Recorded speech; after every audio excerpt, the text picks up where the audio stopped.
Hi everyone, welcome back. അപ്പോൾ ഇന്ന് ഞാൻ വന്നിട്ടുള്ളത് ഒരു അടിപൊളി സ്നാക്ക് റെസിപ്പി ആയിട്ടാണ് കേട്ടോ.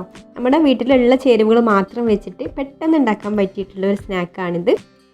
അപ്പോൾ നമുക്കിത് എങ്ങനെയാണ് തയ്യാറാക്കുക എന്നുള്ളതൊന്ന് നോക്കാം. വീഡിയോയിലേക്ക് പോകുന്നതിന് മുമ്പ് നിങ്ങൾ ആദ്യമായിട്ടാണ് ഈ ചാനൽ കാണുന്നതെന്നുണ്ടെങ്കിൽ സബ്സ്ക്രൈബ് ചെയ്തിട്ടില്ലാത്തവരാണെങ്കിൽ ഒന്ന് സബ്സ്ക്രൈബും കൂടെ ചെയ്യണേ. അപ്പോൾ ഈ ഒരു സ്നാക്ക് ഉണ്ടാക്കാൻ വേണ്ടിയിട്ട് ഞാനിവിടെ ഒരു 3 ഉരുളക്കിഴങ്ങ് പുഴുങ്ങി തൊലിയൊക്കെ കളഞ്ഞ് വെച്ചിട്ടുണ്ട്.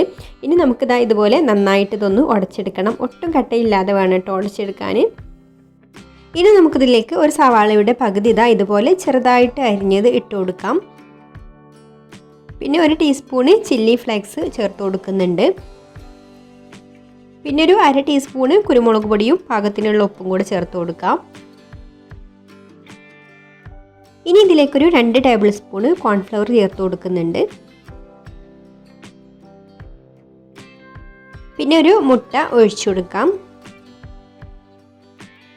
ഇനി നമുക്കിതൊരു സ്പൂൺ വെച്ചിട്ട് എല്ലാം കൂടി ഒന്ന് യോജിപ്പിച്ചെടുക്കാം.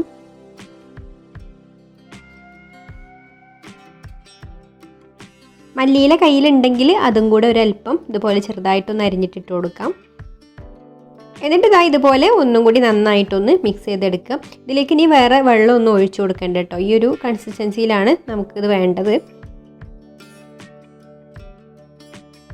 ഇനി ഇവിടെ ഇതുപോലൊരു പൈപ്പിംഗ് ബാഗ് എടുത്തിട്ടുണ്ട്. നമ്മൾ കേക്കൊക്കെ ഐസിങ് ചെയ്യുന്ന പൈപ്പിംഗ് കവർ എടുത്തിട്ടുണ്ട്. അതിലേക്ക് നമ്മൾ ഉണ്ടാക്കി വെച്ചിട്ടുള്ള ഈ ഒരു ഉരുളക്കിഴങ്ങിൻ്റെ മിക്സ് ഇട്ട് കൊടുക്കാം.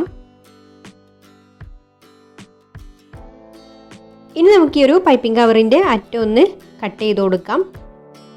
നല്ല ചെറുതായിട്ട് കട്ട് ചെയ്ത് കൊടുക്കേണ്ട കേട്ടോ. കുറച്ചൊരു വണ്ണത്തിൽ, നമ്മൾ വലിയ ജിലേബിയൊക്കെ ഉണ്ടല്ലോ ആ ഒരു വണ്ണത്തിൽ കട്ട് ചെയ്ത് കൊടുത്താൽ മതി.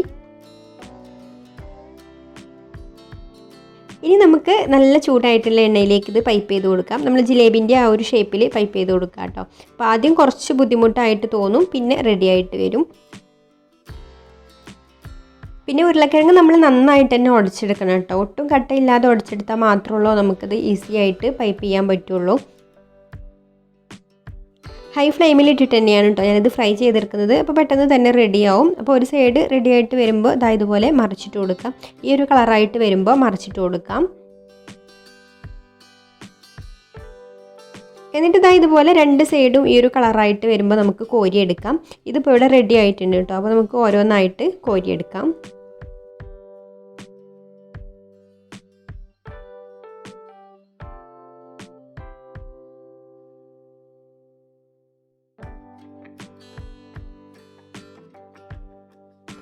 അപ്പോൾ നമ്മുടെ പൊട്ടാറ്റോ ജിലേബി ഇവിടെ റെഡി ആയിട്ടുണ്ട്.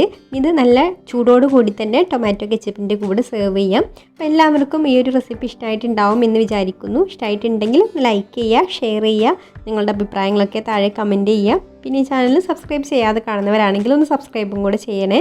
അപ്പോൾ ഇനി മറ്റൊരു നല്ല റെസിപ്പിയുമായിട്ട് അടുത്ത വീഡിയോയിൽ കാണാം. താങ്ക്